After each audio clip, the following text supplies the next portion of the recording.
Pessoal, antes do episódio começar, a gente gostaria de fazer um lembrete.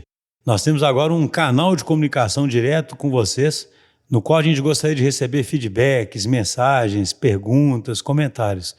É um canal no WhatsApp e o telefone é 31 99697 7104. Repetindo, 31 99697 7104. Se forem mensagens de áudio, a gente vai tocar essas mensagens aí no programa, vai ser super legal. E temos um e-mail também que é usagilistas@dtidigital.com.br. Participem. Bom dia, boa tarde, boa noite. Vamos começar mais um episódio aqui do Os Agilistas. Hoje eu estou aqui com o Regis. E aí, pessoal, beleza? Depois de pedidos dos fãs, novamente temos o Regis aqui. Agora eu tô sabendo que isso não é mentira. Eu encontrei uma pessoa que falou que gosta de me ouvir e que não tem laços de sangue comigo, então eu comecei a acreditar no hype. É assim que começa o efeito da rede, né? A se espalhar. Vinição. Tudo bem, pessoal? E o Filipão. Fala, pessoal, beleza? O que a gente quer explorar aqui hoje, né? A gente já comentou em alguns podcasts que com essa nova estrutura mais orgânica, uma nova estrutura mais em rede, o papel da liderança muda significativamente. No final das contas, o que a gente quer fazer aqui é explorar na prática o que é essa mudança, né? Sem ficar tão preocupado em definir se esse novo líder é um líder servidor. A gente está querendo mais é compartilhar nesse episódio algumas histórias do que acontece com um líder que está atuando dessa forma diferente. Só um pouquinho de background antes disso, o que a gente está querendo dizer com esse negócio de que o líder agora ele sai da caixinha dele. Uma coisa que eu acho que acontece nas organizações, sem elas mesmo perceberem, é que o conceito de uma estrutura mais rígida, né, que é muito definido pelo próprio organograma, e aquela história, né, de estratificar bem o que cada caixinha faz, o que cada caixinha não faz, de remover completamente a ambiguidade de cada papel e de colocar a decisão muito longe da ação, né? Normalmente a decisão está no topo da hierarquia e a ação está mais embaixo. Esse distanciamento faz com que o líder comece a se definir realmente como alguém que nem deve se envolver em determinadas situações, pois ele estaria errando ao fazer isso. Afinal das contas, ele está ali na caixinha pensando em estratégico, e ele não pode, às vezes, nem correr o risco, né, de não pensar estratégico, senão alguém pode achar que ele não tem o perfil, né, para aquilo ali, né? E aí começa um tanto de coisa a vir na minha cabeça, porque assim, o que é pensar estratégico e o que é tático no mundo que está mudando o tempo todo? Como é que o cara realmente pensa estratégico sem ter contato efetivo com o time dele, com o cliente dele, né? Enfim, tem tantas questões novas. Se você começa a acreditar que o mundo é um mundo VUCA, um mundo mais complexo, que a gente aqui na DTI está ficando cada vez mais convicto que definitivamente o líder não é esse cara que fica, né, dentro da caixinha.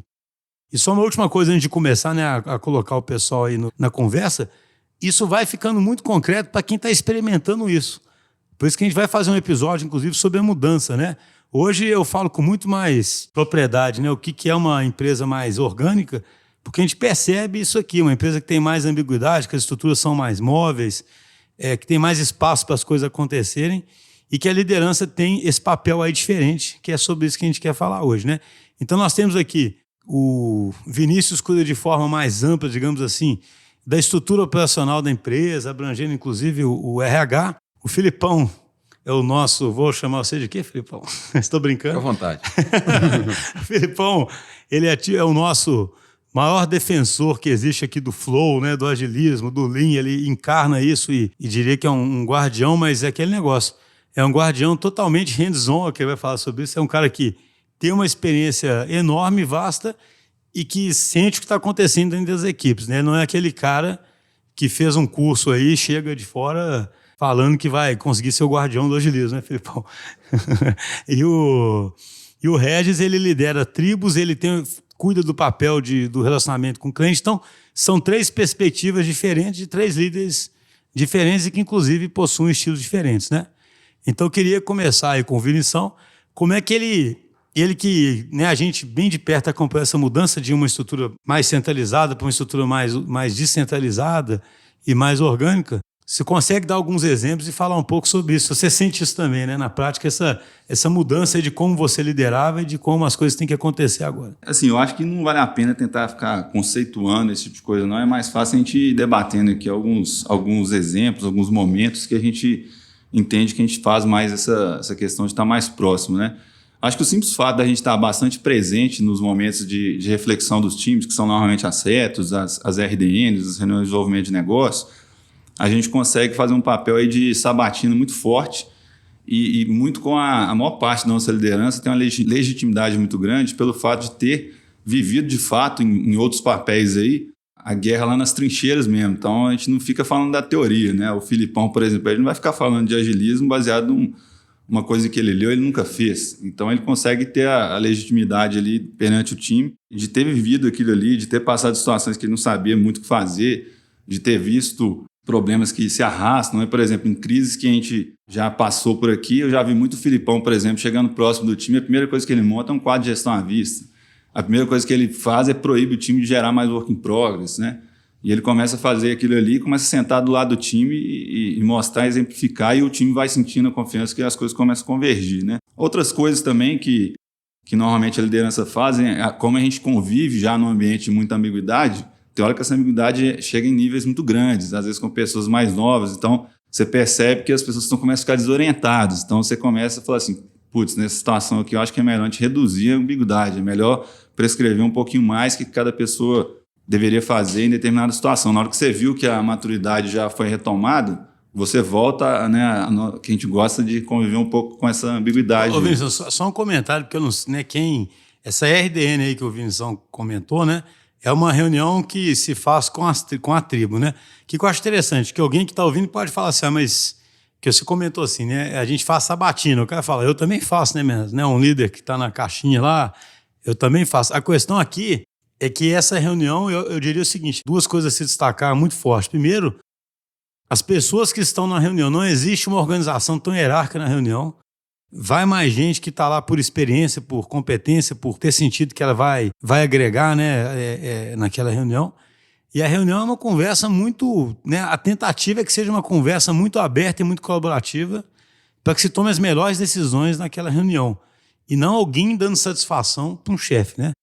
Então, isso tem um lado, tanto de você estar realmente mais próximo, no sentido que está tentando se colocar junto com as pessoas, conversando sobre temas relevantes, mas a partir de mais experiência ou de uma perspectiva diferente.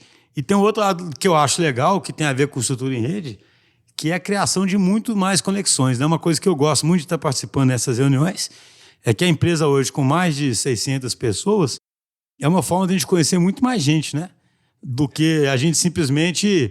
Numa estrutura tradicional, você só conversa com o nível de baixo, né? Eu acho que o que viabiliza muito isso também é o fato exatamente não ter tanta rigidez nem de metas que acabam fixando uma variável e distorcendo várias outras para que aquela variável atinja aquela meta, né? E também em relação à parte de RH, de não ter tantas metas também individuais que fariam com que o comportamento nessas reuniões fosse meio estranho, né? Que as pessoas começassem a meio que ter posições muito defensivas. Um desvio de comportamento porque elas precisariam de cumprir aquele objetivo individual ali, né? Queria só fazer um comentário. Você falou, né, na hora que você começou aí a citar a importância, né, da proximidade e de ter a experiência, de ter vivido, né? Eu sempre lembro que a gente conversa muito nos corredores, aí a gente brinca muito que toda vez que a gente pensa aqui na DTI criar uma iniciativa mais voltada para a consultoria, né, criar treinamentos em relação a como a liderança transcendente, liderança servidora, eu sempre coloco como uma preocupação, né, por viver muito próximo dos times, que a gente fala assim, pô, será que se a gente começar a ir mais focado na consultoria, mais focado até talvez em teoria, que a gente não comece a perder a credibilidade do que está dizendo, porque é óbvio que quanto mais a gente se afasta da operação, mais vai sobrando só a teoria, você vai perdendo o reconhecimento de padrão, né? Que é, como você falou, você está na trincheira ali, você vê algo começando a acontecer, você reage àquilo. Então, uma coisa que até corrobora com o que o Schuster falou na apresentação é que o líder ele tem que continuar sabendo, eu até brinco, né, naquele filme do Taken, né? Que o líder ele tem que continuar sabendo o peso de uma arma carregada, né? Numa cena lá, ele vai confrontar lá o colega Taken. Quem que a filha dele é sequestrada? Tem uns 10 Taken, né? Mas o primeiro, que é bom. Do Liam Neeson, isso. Que ele vai confrontar lá o ex-colega dele de trabalho, e o colega dele de trabalho virou um burocrata, né? Trabalha só lá na caixinha dele, e quando ele vai pegar a arma, ele tenta atirar e percebe que, na verdade, o Liam Neeson, lá, o personagem dele, tinha tirado todas as balas. E ele fala assim, o ruim de você ficar na tua cadeira e sendo um burocrata é que você esquece o peso da arma carregada. E eu acho que isso tem tudo a ver com o que a gente está falando, né, Vinição? Sim. Inclusive, eu acho que a estrutura mais centralizada, a gente sempre tem que se policiar em relação a isso. Ela tende a provocar isso aí, né? Certamente. A gente já sente um pouco ali de não estar sabendo um pouco já mais o peso da arma carregada, né? Mas a gente sempre tem o cuidado aí de ficar sempre observando isso aí. Mas é interessante, não sei se é uma provocação, aí vocês podem até falar se vocês concordam ou não, porque eu estou falando meio que sem ter amadurecido muita ideia mesmo. Porque tem lideranças que alçam a partir, né, do fronte de guerra lá, pessoas que vão aumentando o nível de responsabilidade. Eu acho isso, na DTI, é uma das coisas que ajuda a gente, como vocês mesmos mencionaram. E tem pessoas que fazem outros caminhos de liderança. Vocês diriam que para uma pessoa, para ser liderança nesse mundo novo, né, nessa nova situação, e num negócio que está ficando cada vez mais digital, ela vai ter que investir inexoravelmente numa formação um pouco mais técnica nesse sentido? Ou nada a ver? Cara, provocação interessante, assim, e obviamente vou dar a minha opinião, acho que não tem uma verdade absoluta. Eu acho que ele tem que entender sim, cara. Ele tem que conseguir falar a língua do time, até porque eu sempre falo, quando eu estou fazendo às vezes um ignition aqui de agilismo com os nossos times, ou até quando eu vou num processo de ficar mais próximo ao time, que é o Gemba, né? Depois eu posso falar um pouco mais sobre o Gemba. Eu sempre falo que a liderança, ela não é um cargo, ela não pode ser imposta, ela tem que ser reconhecida. O time tem que reconhecer o líder, né? Uhum. E eu acho que para você ter legitimidade de ser reconhecido como líder, você tem que conseguir falar a língua do seu time, né? Você tem que conseguir dialogar com eles. É óbvio que não no baixo nível, né? Mas eu acho que tem sim que conseguir ter essa pegada um pouco mais técnica para adquirir essa legitimidade. Os nossos melhores líderes aqui, eu vejo que eles conseguem se tornar muito mais servidores, muito mais o conceito do jardineiro que a gente fala, quando eles têm um background técnico mais aflorado. E boa parte da nossa liderança surgiu da operação. Então, sim, isso aqui na DTI é muito natural. Eu já refleti sobre essa questão aí umas 1000 vezes aí. E aí já cheguei a algumas conclusões diferentes. Eu acho que depende muito de contexto, assim. Hoje em dia, a visão que eu tenho hoje, né, que deve mudar também mais vezes, né? Mas é que quem teve uma formação técnica e tem alguns dons aí, vamos dizer assim, de gestão de pessoas, e não só isso, mas também que não sofre tanto quando você tem uma discussão mais política, às vezes mais comercial, mais contratual, essas pessoas normalmente realmente formam excelentes líderes, entendeu? Só que isso aí eu tenho visto que isso é relativamente raro, né? Não tem tantos Sérgios assim aqui na DTI, né? O Sérgio é uma referência e pra gente aí, deixar o elogio para ele. Mas eu acho que outros líderes conseguem sim colocar sujar as mãos aí nas trincheiras de outras formas, né? Hoje em dia eu tenho percebido isso, às vezes entrando em posições de conflito que às vezes algumas pessoas têm muita dificuldade de fazer isso, né? Então eu acho que isso aí gera muito valor. Eu acho que o que não gera valor é às vezes o cara se posicionar com uma posição muito passiva, assim, isso eu queria dizer, em relação à liderança, né? Foi um pouco disso que eu quis dizer. Na verdade, eu não acho que o líder ele vai ter que ir lá pegar livros de programação e estudar aquilo para daí ele conseguir falar a língua. Mas ele tem que principalmente não evitar. Ele não tem que ter medo. É a questão da ignorância intencional que a gente já tratou em episódios anteriores. Ele não pode ter medo, ele não pode evitar que se tiver que entrar no sujar as mãos de fato, que a sujem. Eu fico pensando, realmente a pergunta é difícil, né? Mas assim, independente de ser digital ou de ter formação técnica, eu acho que o cara tem que ter vivência, né? Seja de que atividade for, né? Porque isso pode parecer óbvio, mas tem muita gente que é super bem informada, super high profile, sabe se colocar bem, etc. E consegue, às vezes, encurtar esse caminho, né? Porque o cara sabe se colocar bem, né? E tem um mérito de fazer isso. Mas, por outro lado, parece, né? A gente aqui, eu sempre falo, né? A gente é uma empresa de execução, né? Eu acho que as empresas todas têm tem que executar bem, né? Se você não tiver essa execução no sangue, pragmatismo e tudo, seja de qual for a sua atividade, você corre um risco enorme de ficar um teórico que sabe se posicionar muito bem, sabe até ser o rei da reunião e ganhar os debates na reunião, mas não quer dizer que você está, sabe, tomando as melhores decisões e sabendo conduzir aquele time, entendeu? Acho que você fica afastado da realidade, sabe? Então não é tanto assim, em geral, né? Pode ter um gênio aí que o cara tem uma capacidade de abstração tão boa que ele entende o time sem nunca ter feito aquilo, né? E consegue fazer coisas impressionantes. Mas normalmente tem muito mais legitimidade quem passou por aquilo de alguma forma, entendeu? Às vezes não desenvolveu, mas estava junto de alguma forma. E aí ele consegue conversar melhor, né, com a equipe. O que eu estava pensando desse lado do líder ser técnico, obviamente eu concordo com isso tudo, eu acho que facilita muito. Mas eu acho que em algumas situações, talvez se eu pensar um pouquinho, eu vou lembrar de algumas pessoas assim na minha cabeça, que o cara que veio desse background e, vamos dizer assim, ascendeu na organização, e aí eu não estou falando de DTI, né, estou falando de uma coisa mais hierárquica mesmo, ele meio pega apego com o cargo ali. Ou seja, ele já passou, é como se ele tivesse batalhado aquilo tudo para não ter que batalhar aquilo mais e estar numa posição que hoje ele tem uma certa tranquilidade. Obviamente estou falando isso aqui tudo entre aspas, né? Porque a gente sabe que cada um tem seu desafio aí no seu nível. Mas esse apego dificulta ser esse tipo de líder que a gente está falando. Nesse sentido, um líder que emergiu tecnicamente, ele tem a dificuldade própria dele também de querer depois abrir mão. Poxa, mas eu briguei tanto para estar numa posição um pouco mais alta, agora eu vou ter que voltar lá e entender de novo o que é que meu time está fazendo e sujar um pouco a mão aqui agora com o que o pessoal está fazendo. Pô, mas eu briguei tanto para ascender, para não fazer isso mais, sabe? Eu acho que isso acontece também, especialmente nos líderes técnicos. Sabe? Não, você falou um negócio interessantíssimo, assim, independente até se é técnico ou não, se o caminho que o cara tem é sair da ação, entendeu?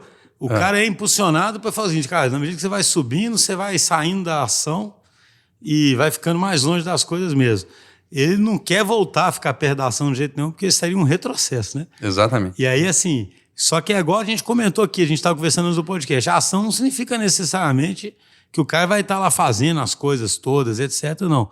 Mas ele não pode ficar tão longe vendo uma abstração, né, cara? Assim, porque... Ele não pode virar um secretário do time, né? Isso algumas vezes isso acontece, é muito ruim. Porque, assim, uma coisa que me angustia vendo clientes que querem se transformar é ainda acreditar que uma transformação tão difícil vai ser planejada e aprovada por ele e por outros níveis perto dele, e depois ela vai acontecer com uma mera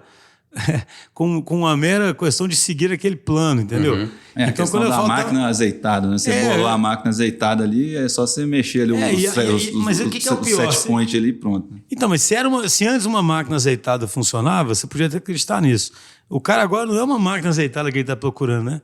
Ele está procurando uma outra estrutura, entendeu? Então, a angústia maior que me dá é isso, assim.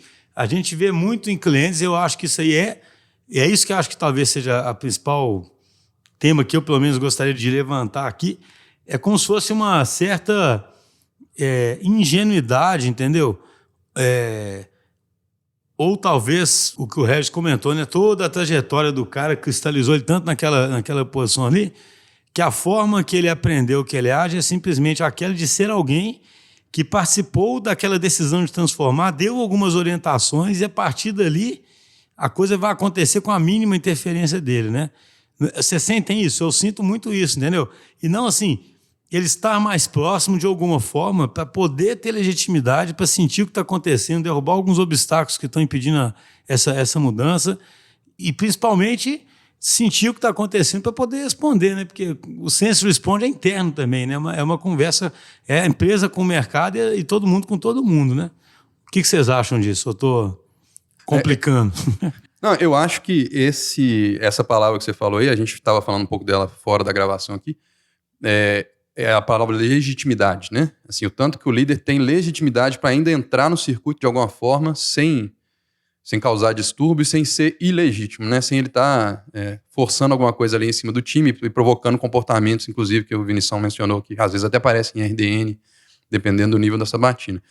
Eu acho que o grande desafio do líder é esse, você achar assim, qual que é o nível de ação ou nível de proximidade que você consegue ter do time, que o time ainda te enxerga, mais do que você, o time, né? Mas o time ainda te enxerga como uma parte legítima do time, que ainda está ali para ajudar, que ainda pode ali oferecer alguma coisa, ajudar a tirar um impedimento.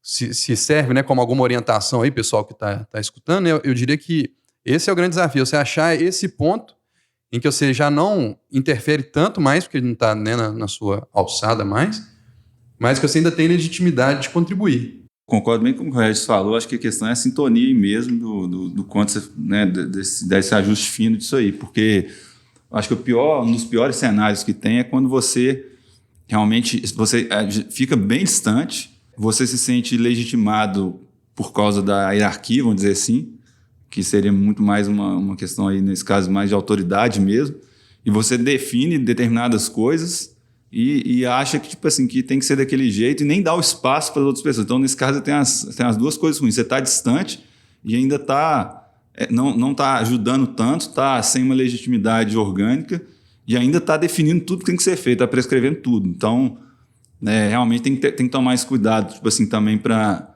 você não ajudar em nada, vamos dizer assim, e deixar só o time fazer as coisas, só porque, igual eu falei, tem momentos, eu já identifiquei que várias vezes, assim, porque a gente trabalha com essa questão de dar espaço para as pessoas e ter muita ambiguidade. Eu já teve situações, por exemplo, no RH, às vezes que eu via que, tipo assim, naquele momento precisavam de um pouco de prescrição, entendeu? Não adiantava ser, estava faltando algum elemento de auto-organização ali, entendeu? Então você tinha que fazer uma intervenção ali para depois se afastar um pouco, entendeu? Eu achei interessante essa forma como o Regis colocou, né, de ser um ponto aí que você tem que mover e sintonizar até onde a gente se aproxima ou não.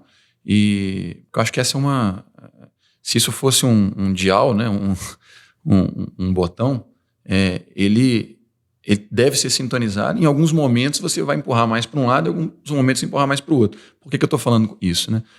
Hoje na minha atuação, né, boa parte dela, eu até brinco assim que eu não tenho mesa e não preciso de ter mesa aqui na DTI, porque se eu acho que a liderança tem que estar próximo, o que eu tenho que fazer está andando e me tornando disponível, né? Uma vez que os nossos times me reconhecem como essa liderança que vai apoiá-los operacionalmente, muito do meu tempo eu gasto andando, de fato, nos corredores aqui da DTI.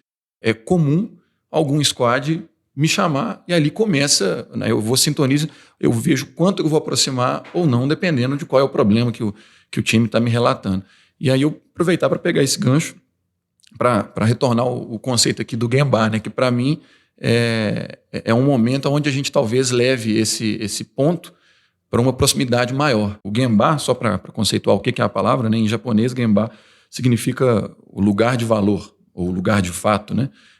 Muito utilizado lá no Lean Manufacturing para que a gestão não atue só de dentro da caixa, não atue só do escritório, mas que de fato faça o que eles chamam de Gemba Walk, que é andar pela operação, andar pela planta e ver o que realmente está acontecendo, escutar bastante, aprender, e aí sim você vai ter a legitimidade de ser efetivo nos direcionamentos, e não só pelo cargo, pela função. Empatia mesmo, né? Vai ter empatia. Isso é uma dos maiores valores de você estar próximo, é adquirir empatia, porque às vezes você está lá de longe, você vai falar assim, o time tem que fazer isso, isso e isso, você dá uma instrução, mas às vezes eles têm um fator impeditivo muito grande, e se você não tiver empatia de compreender realmente que eles têm uma dificuldade de seguir aquela instrução, você cria um ambiente muito hostil com o time.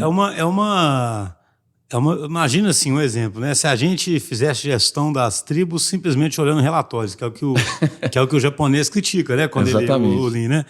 Cara, isso aí é uma dimensão, né, cara? Assim, porque eu acho que uma coisa que eu não sei se a gente está conseguindo expressar bem aqui é que essa indefinição de papéis, ela existe inclusive com a gente, né? Então, estou querendo dizer o quê, por exemplo, né?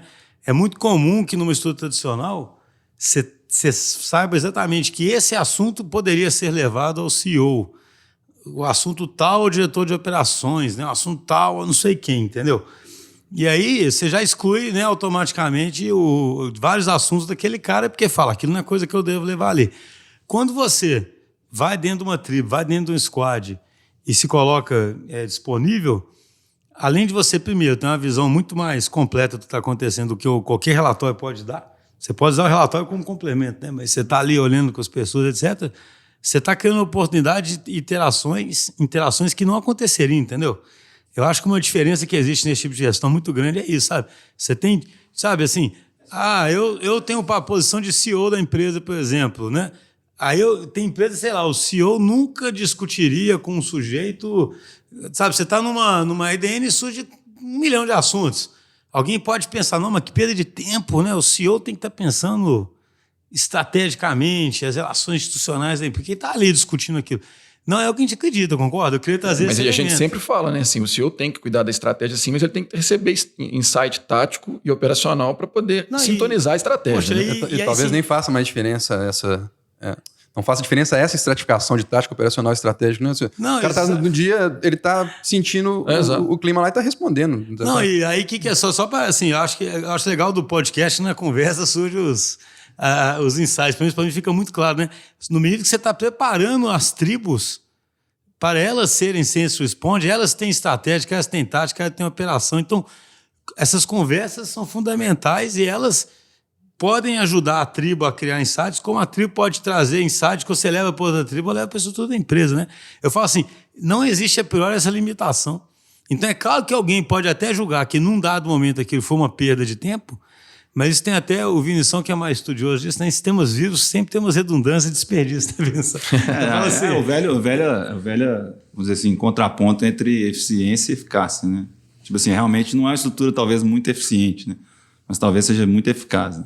Imagina, você tem redundância, você tem desperdício eventualmente, tem discussão que você poder olhar e pensar, mas o tanto que talvez esse tanto de conexão nova que as lideranças vão fazendo, esse tanto de discussão que os mais experientes têm chance de orientar.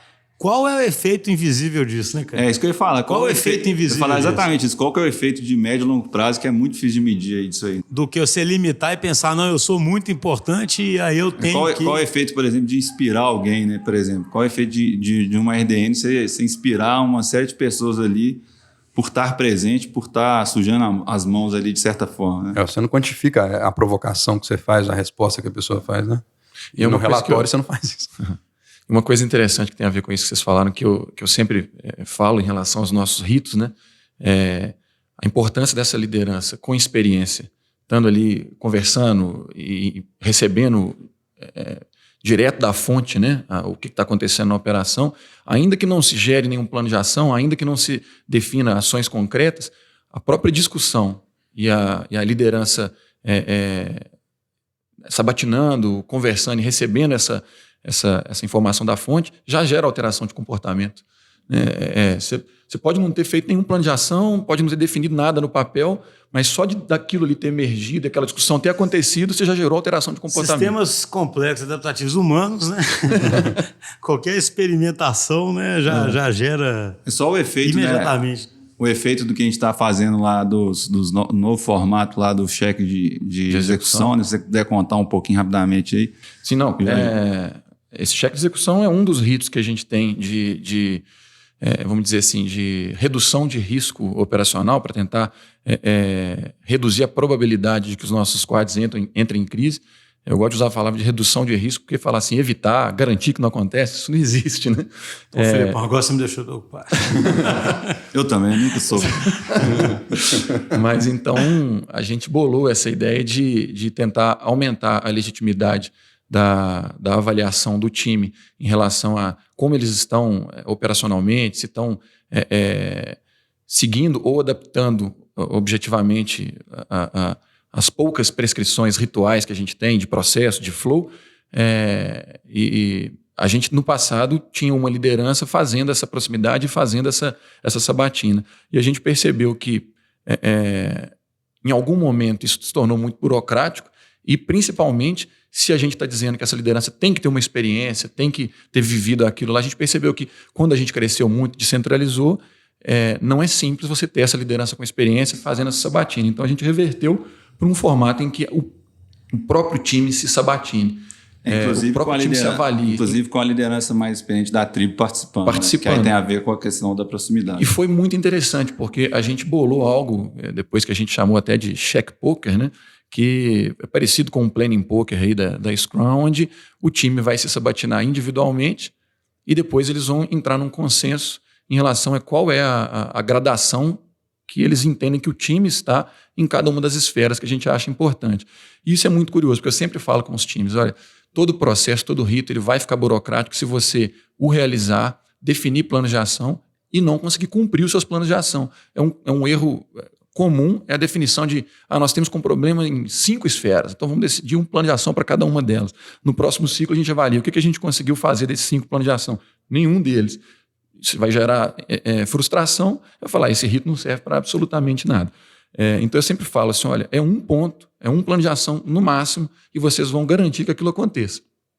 Mas o que a gente descobriu depois, e foi muito interessante, é que mesmo que o time não definisse nenhum plano de ação, a própria execução desse rito, desse cheque de execução, onde cada um individualmente tem a voz, depois se junta o time para fazer a composição da visão do time, aquilo ali já gerava alteração de comportamento positiva.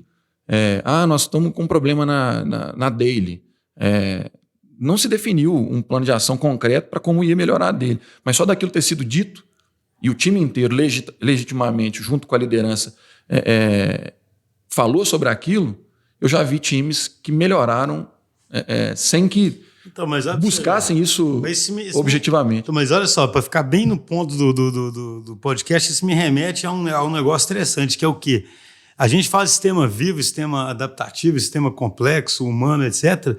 Você vê, no paradigma tradicional, você muda as coisas a partir de regras e determinações, entendeu? Você acredita muito nisso, e possivelmente no treinamento. E não assim através de reflexões, inspirações e discussões, entendeu? Né? Tanto que assim, todo mundo pensa, mas os caras já foram treinados, os caras, entendeu? Eu falo assim, eu sempre identifico nos discursos isso, né, cara? O problema ele é sempre simples sob essa perspectiva, é assim, se eu quero que todo mundo saiba, hoje é só treinar, determinar, etc. E, na verdade, esse tipo de provocação, tanto do cara, né, no âmbito individual, quanto da liderança provocando ele, vai causar muito mais transformação, entendeu? Acho que eu gostei da palavra que a gente acabou usando aqui no podcast, foi a legitimidade, né? Porque pode estar alguém escutando aí e falando assim, como é que eu não tenho legitimidade? Pô, eu sou chefe dos caras, pô. Se eu mandar o cara fazer, vai fazer. Como é que eu não tenho legitimidade para mandar os caras fazerem, né? Mas eu acho que a legitimidade contrária, que é a que você está buscando, que é muito mais complicado, né? Que é o time te reconhecer como alguém que tem algo a contribuir. É poder reticente de legitimidade. Completamente, né? E é isso aí que você está falando, ó. Por determinação, por regra, você pode fazer, ó, vai acontecer. Mas você pode esperar um nível de resultado ali que é muito abaixo do que se você conseguir esse ponto em que você mostra que você está sujando a mão junto ali de alguma forma, que você está próximo para ouvir, que você tem. Então, mas o que eu acho interessante, porque eu queria explorar bem isso mesmo, é que assim, muita gente pode pensar assim, isso é óbvio, eu sempre soube disso, né? A questão é que se você parte da visão mais mecânica e de que você tem recursos, você sempre planeja o treinamento deles, você sempre planeja isso, planeja aquilo, entendeu?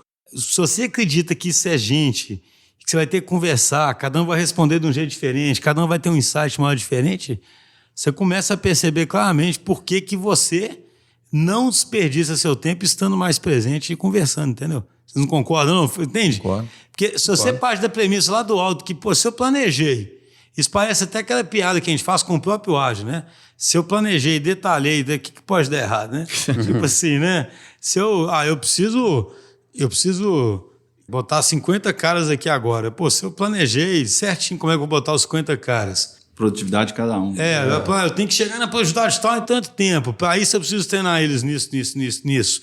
E eu tenho que engajar eles, beleza, eu treino, aí eu faço uma dinâmica bacaninha de engajar. O que pode dar errado? Né? Entende? Eu acho que assim... Tirando tudo, nada. Eu não estou sendo irônico, eu acho que... Não é que não é necessário, mas não é suficiente. Mas eu não estou sendo... A gente já ouviu, né, assim, algumas reuniões, inclusive o cara falando assim, né, não, eu já defini a meta e já vinculei ao salário, então assim, óbvio que vai acontecer. Agora vai acontecer, né? Não tem como dar errado. Você falou que é necessário, mas é suficiente. Eu não sei se é necessário. Nem se é necessário. Falando assim, a gente pelo menos... nunca mudou dessa forma, entendeu? Assim, Entendi. A gente, como consequência de certas coisas, times podem ter planejado treinamentos, etc. Entendi, mas entendi. É a diferença. O que a gente mais acredita é ir lá, tá junto, fazer, provocar. Se o cara tem que aprender a desenvolver, ele já está desenvolvendo, está aprendendo, está estudando, entendeu? Então, assim, é por isso que eu sempre insisto, é um modelo mental muito diferente, sabe? O cara, imagina... Porque não tem nenhuma ironia, assim, ao que as pessoas fazem, mas é que o modelo é muito esse, né, cara? O que pode dar errado é porque o modelo é muito assim, se eu modelei a empresa como sendo um conjunto de recursos que tem determinadas competências e que se eu treinar, eles atingem as competências, e se eu pagar bonificação, eles engajam, Pronto, assim, é isso que eu faço, né? Assim, que pode dar errado, né, cara? Eu vou lá, pra que eu vou lá ficar perdendo meu tempo sabatinando, né? Tudo é tão determinístico assim, né? E aí eu queria só retornar lá no conceito do Gembá, né, que tem tudo a ver com o que a gente está aqui exercitando, de realmente estar lá próximo e sujar as mãos, e esse conceito aí da sintonia de o quão próximo. O Gembá, normalmente eu realizo, né, o nosso time de operação realiza quando já identifica ali uma potencial crise, uma pré-crise, ou de fato já entramos em crise. Aí é o momento que você tem que chegar mais próximo. E aí eu vou até pegar um negócio que o Vinição falou quando ele se apresentou ali e falou sobre a minha atuação em operações, que quando eu chego, por exemplo, num time que está em crise para realizar um Gembá, a primeira coisa que eu faço é um quadro de gestão à vista, é organizar. Eu vou até discordar um pouco disso, que a primeira coisa que eu faço é nada. Por que é nada? Aí também ele não sabia disso. Não sabia, né? Pô, eu pensava em fazer um... É óbvio que essa aí, o nada tem que durar por pouco tempo. Mas o que é esse nada? Justamente pela palavra que a gente está falando aqui, da legitimidade. Porque, apesar de eu exercer esse papel de liderança aqui na DTI, quando eu chego no micro de um time, eu sou um corpo estranho, né? Eu não sou a liderança direta, eu não estou diretamente na operação de todos os nossos squads. Então, a primeira coisa que eu tenho que fazer é que o time me aceite como parte desse time por aquele momento que eu vou realizar o Gembá. E a melhor forma de fazer isso no primeiro momento é fazendo nada. Chegar perto do time e falar assim, a partir de agora... Chega lá, fica todo mundo só cheirando, assim. É igual... Esse cara... Coisa meio... Dá umas rosnadinhas, né? Igual uma alcateia, né? Aí depois vai acostumando com a presença ali, né? Mas é por aí, assim, é acostumar com a você tá presença. brincando, mas é quase isso. Não, Ninguém me cheira, não. O cheiro não, mas a rosnadinha tem. A rosnadinha tem o cheiro. Esse primeiro momento, que é muito importante, é um momento em que, às vezes, o time já está ali até um pouco calejado, porque está numa crise, está sofrendo uma pressão grande, e se um líder chega já ditando o que tem que ser feito, naquele momento você já perdeu a legitimidade. Você está sendo mais um instrumento de pressão no time. Então, não fazendo nada, você vai começar a entender o dia a dia do time de fato, e ali você vai começar a ganhar o aporte de informação operacional para aí sim utilizar da sua experiência para conseguir influenciar positivamente. Então, a primeira coisa que eu faço é nada, eu me torno parte do time. Vocês podem me chamar para isso, então. É fácil para cá. Começa a fazer parte do time. Essa primeira parte, né? E tentar entender por reconhecimento de padrão, por outros projetos que eu já participei, o que aquele time realmente tá carente. E aí sim, agora pegando no que o Vinição falou, a gente percebe que 90% das vezes, ou talvez o Pareto aí, né, para ser mais analítico, passa muito por desorganização. É óbvio que essa desorganização tem uma causa, tem causas raízes que podem vir como uma bola de neve, que tem origem em um rito que não estava sendo feito, mas boa parte dos problemas das crises são por desorganização. Aí sim, a primeira coisa a se fazer é pôr a bola no chão, criar um quadro de gestão à vista, saber o que tem que ser feito, saber quais são os problemas, quais são os impedimentos, quais são os riscos, e aí quase que naturalmente, nesse primeiro contato, o time olha para aquela informação, para aquele quadro de gestão à vista e fala assim, então é isso. Então, é isso que a gente tem que fazer para sair desse... Aí eu até brinco, assim, que às vezes eu estou num time lá e eu não fiz absolutamente nada. O time percebeu o que tem que ser feito, né? Então, mas eu acho muito importante esse primeiro processo de ganhar a legitimidade.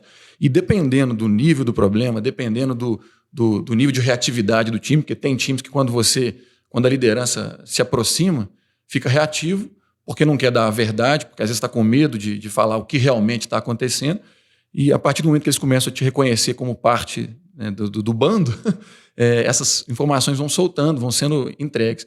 E aí volta naquilo que o Regis falou, então o líder ele precisa de ter o técnico, não precisa de ter o técnico. Não sei, não dá para cravar isso aqui não, mas na minha experiência, eu corto um caminho muito grande quando eu mostro que eu também sei do que eles estão falando, que eu também já passei por aquilo, e já teve times que eu precisei, inclusive, para realmente ganhar essa legitimidade, pegar uma história para desenvolver. Falei assim, cara, eu sou parte do time, então me dá uma história para desenvolver. É claro que, né, eu estou um pouco enferrujado ali. Passar vergonha. Conseguiu compilar? Mas isso já aconteceu. E você percebe o poder que isso tem no time de falar assim, peraí, esse cara aqui não veio só xingar ou ordenar. Não, reconheci, esse cara que agora é parte do time. Agora vamos aceitar ele, vamos escutar o que ele tem para dizer. E aí é transformador, de fato. Muito bom. Mas beleza, pessoal. Estamos chegando aqui ao final. Espero que a gente tenha conseguido... Acho que a gente vai explorar esse tema por várias outras facetas ainda, sabe? O que significa ter uma estrutura adaptativa, né? Que no fundo orgânica é isso, né, cara?